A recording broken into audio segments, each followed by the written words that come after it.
And Rude Gal Jules. We're gonna have to start that over. We're gonna have to start that over if you. Rude Gal Jules. Because not only did I say it wrong, but yeah, I was the way I kind of eased into it was not how I wanted it. It happens to the best of us.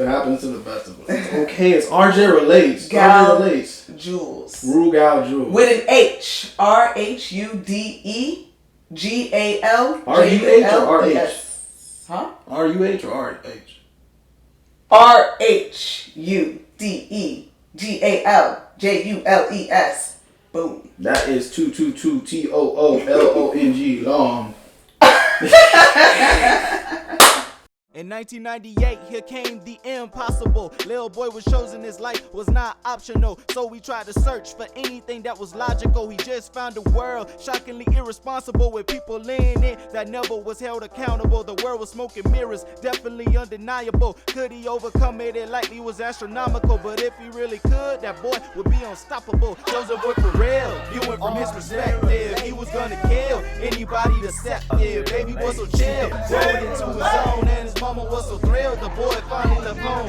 Fresh up like he will, Prince is in his zone, and he's hungry for a meal, been starving for way too long.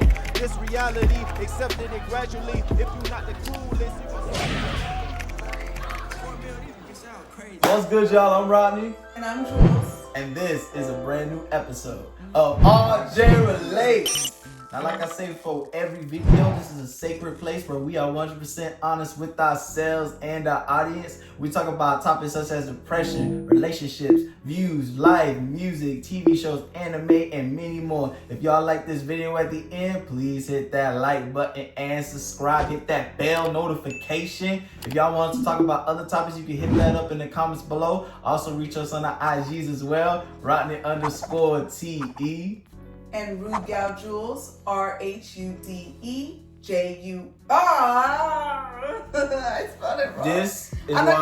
This is why people should only have short IG names. This is why people should have short IG names. But it's okay because we're gonna put her IG name right down here below for you guys. Now, having said everything, we're gonna get into today's topic. But first, I want to introduce Vanessa. She's the first female on the show, guys. Yep. You know what I'm saying? Jules. Jules. It's gonna be a little difficult because I call her Vanessa, so yeah. It's all good. I'm gonna struggle with it. Either or is fine with me. So, she's the first on here. I'm very excited to have her on the show. She's very excited too. So, we're gonna treat her with respect. We're gonna have fun. We still gonna keep it real though, because this is RJ Relates and we have to keep it real. So gotcha. Having said everything, we're gonna get into today's topic. So today we're gonna be talking about music. I forgot. I don't know what happened. It slipped out. I don't know. No, you are perfectly fine. You know what? Derek's gonna watch this video and talk smack because I forgot. But yes, we're gonna talk about music today, guys. So we're gonna talk about how, we all love music, or at least most of us, some of us. I love music. Vanessa loves music. And sometimes we go to music because it's soothing. Sometimes we go to music because it's relatable. And sometimes we go to music because we need some type of healing. So today I want to talk about, is music therapeutic? For me, I would say music is therapeutic. I remember growing up, I struggled a lot with some depression.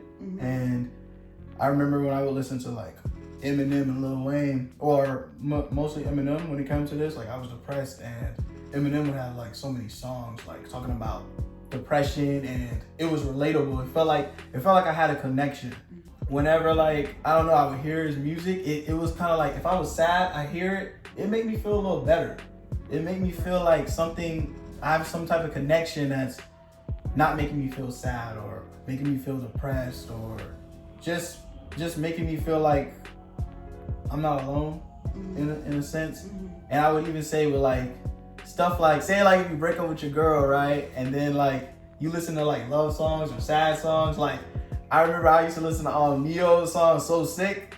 You're so sick of love songs. That was I was listening to that because it was it was soothing. It was just so relatable because it's yes, everything he's saying, I'm feeling, I understand what he's saying. And it just, whenever I was depressed about like, you know, maybe losing my ex, that's what I'm listening to, because it's like, wow, like everything he's saying is true. I feel the same way.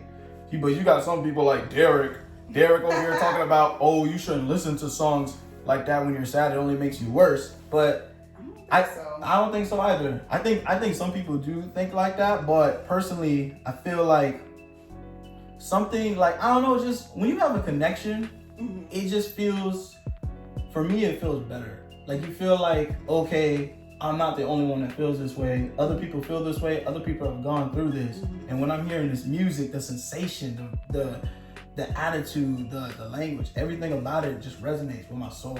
Absolutely, yes. So for me personally, that feels like, in a way, that's like my little therapy session, because whenever I'm sad, like that's what I'm listening to. That's what's calming my mind. That's what's making me feel better about the situation. That's what's making me get through the situation. Because, you know, they always say time heals all wounds. Absolutely. And sometimes they do, sometimes they don't. But in that time, I'm listening to music.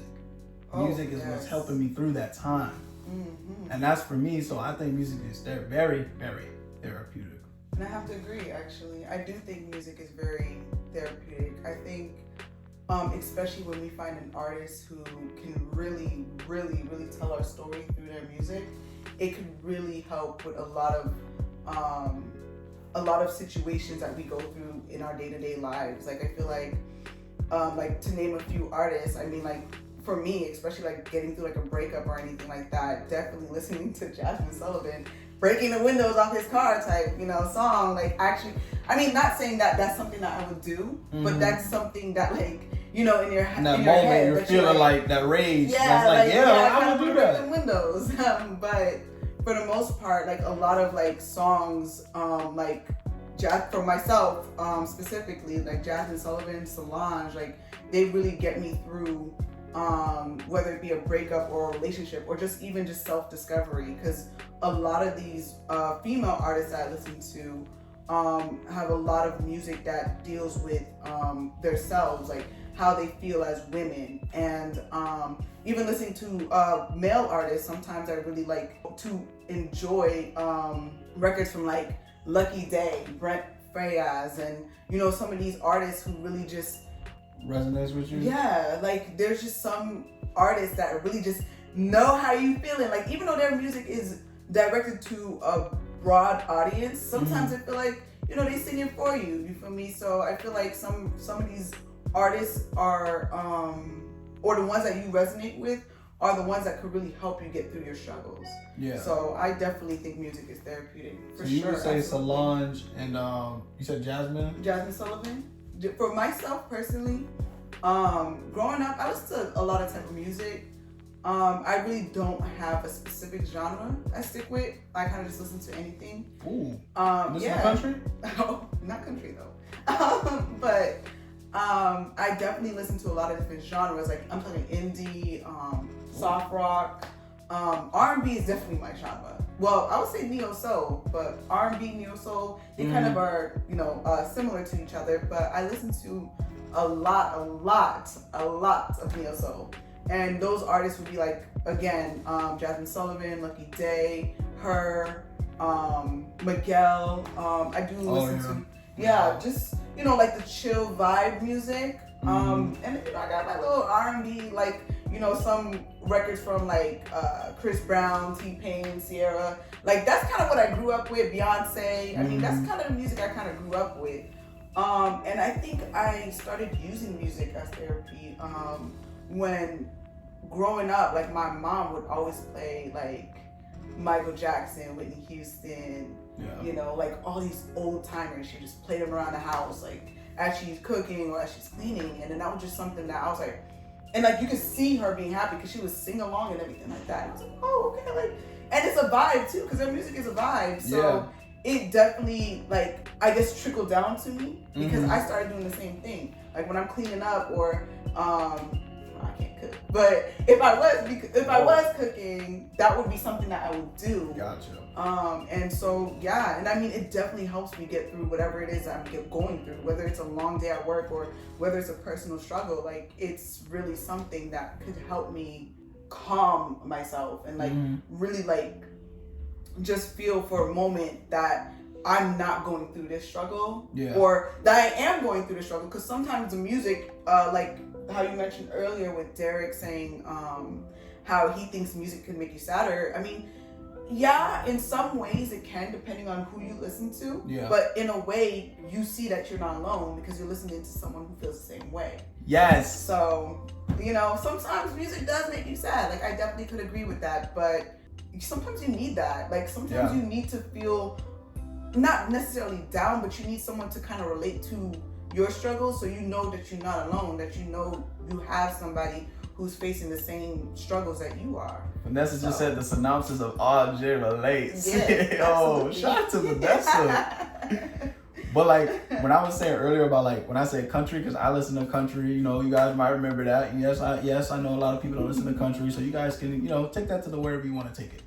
So I listen to country too because, you know, it's peaceful. Like sometimes, like it's just a peaceful type of vibe, and that's why I like listen to country, because it's just, I could just be sitting like outside just looking on the porch or something, playing the music, and it's just, you know, looking at the sunset, and it's just mesmerizing. It's nice, and some type of soothe to it. And I just think music really is just important because it just brings out certain sensations in you. Sometimes it makes you feel like you can do anything, but like those songs, it just makes you feel like impossible, like you can do anything. Or even going back to like Eminem's I'm Not Afraid, like just stuff like that can make you excel, escalate, because you're over here hearing things that like something that may put you down can bring you up. So you could also be sad, you can listen to motivational songs that picks you up. Sometimes it doesn't, if you're sad, you don't have to listen to sad songs, but I think a variety of however you're feeling or whatever the sensation that you have, music is just, it's just something that you could go to that somehow just makes you feel like you can keep going, like in this world. Especially with me, since like I rap, I think I like music so much that I wanted to write it down and I wanted to express it more, and that makes me feel better too, because all the things I'm feeling or thinking, I'm writing it down on like a piece of paper or on my notepad. So for me, like, I really think music is therapeutic. I think it's really helped a lot of people. It's definitely helped me. Pretty sure it's helped Vanessa a lot. Absolutely. So, it's poetic. Yeah. Music is poetic. Literally, just bouncing off of what you said about how you like write down your raps and everything like that. That's therapeutic. Yeah. I feel like what people don't like understand in a way is that music in a sense is like poetry. Like how poetry you feel when you read that in school, or even if you read it on your own. When there's so much meaning behind every lyric, there's so much story that's being told behind every word that sometimes we overlook it. Don't get me wrong. Like there's some songs that it's just good because the beat is good or whatever. But for the most part, there's just so much that goes into music that people don't really appreciate enough, because they're so focused on, oh, that beat sounds good, or oh, this is a mainstream artist like that I'm trying to get on, like this wave or something. And it's like we really miss the context of what music really means, or what music should feel like. Because I'm pretty sure like way back when music was actually created, I think it was just to feel good. I think like back in like the 70s, 80s, 90s, music was more genuine. Oh, absolutely. Yeah. Yes, it was genuine. Up until, I would definitely say up until like 2010. That's when music kind of like plummet in a way, because now everybody's looking for the next hit record. Yeah. But back then, no one was really worrying about what's the next hit. Like, coming up with like TikTok trends, or, I mean, God knows what's out there. But like literally back then, everybody was just putting out records because at the moment they felt that way, or they're like, you know what, like this is something that I think the world needs, which is why I have like such great appreciation for like Michael Jackson, especially Michael Jackson. His was like, really genuine, like Human Nature, and many of other hits that he has that is just really about like people coming together. That doesn't get appreciated enough, and that doesn't even, like, not enough people even have records like that. Now, I'm not saying we all have to kumbaya to like every song, that's out there, but like I really feel like when we have these messages in music, and when we create this type of music that just makes people feel good, I really think that helps, really get people to, be one with their emotions. Because a lot of times we kind of suppress ourselves a little bit and just kind of like use drugs or alcohol as some escape. But I'm like, you don't really gotta do that. Like, and I'm not saying in any way that people have to listen to music or, use any other type of escape. But like, I really think, there's more to do for yourself than to result to doing something that's harmful. And I think music is such a healthy way to kind of feel your emotions, understand them, and, work on them. So music is definitely therapeutic. I totally agree. Music is definitely a way to make you feel like you can go on, make you feel like you're not alone in this world. And we definitely have those genuine times, just like we said, like in the 80s and 90s, it was definitely a more genuine time. People were just putting out what they felt, the vibe. And we lost some of that coming into like the near future. Everybody's just looking for the next hot thing. Nobody's really sitting back and listening. Nobody's really just sitting back and resonating. We just hear something, we either like it or don't, we move on. It doesn't really touch us or make us feel like how those other songs feel. Like I'm always listening to like old songs and I always think like, man, this is like, I'm gonna always listen to this song. But I feel like certain songs now, I'm gonna listen to it, but probably 5 years from now, I'm not gonna listen to it anymore because it doesn't really vibe with me like that. Now there are some people that I will listen to, such as Juice WRLD. I like him, but that's because I relate to Juice WRLD so much because he's talking about stuff that I really can relate to. So it's soothing and it's just resonating with me. So for some people, maybe music might not be therapeutic for you, but whatever you have that you feel may help you or help you get over your depression or help you whenever you're just feeling down or feeling bad, then you try to use that. But it has to be something positive, not something negative like what Vanessa was saying. So whatever it is that helps you guys, you go and do it. And for us, that's music. Music had always been my escape. And look at me now. Some people might not like how I am now, but that's because they don't get it. They don't really get it. But that's all we got for today's video. If y'all like this video, please hit that like button and subscribe. Hit that bell notification. If y'all want to talk about other topics, you can hit those up in the comments below. You can also reach us on the IGs as well. Rodney_TE.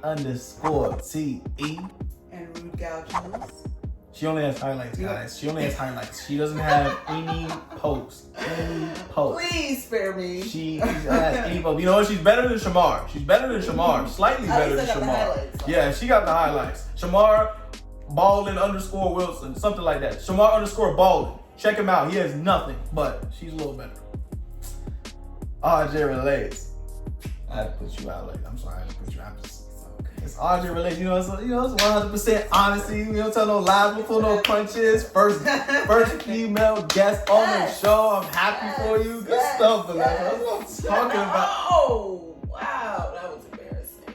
You missed it. We're gonna run that back. You just missed it. And I'm a die. We'll catch y'all next time on RJ Relates. Yes. And Rude Gal Jules, RHUDEJUR. I spelled it wrong. This is why people should only have short IG names. This is why. Kill.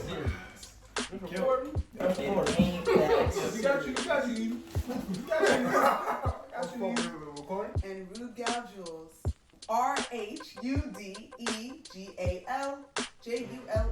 Whoa, shit, I spelled it wrong. What is that? Yeah, he owned a club and everything. No, clubhouse. Alright, so we're gonna cut that. We're gonna be like, so we're gonna cut that out. All that stuff every time, but yeah, you over here trying to smash my girl. Yeah, he liked her. Hey, babe.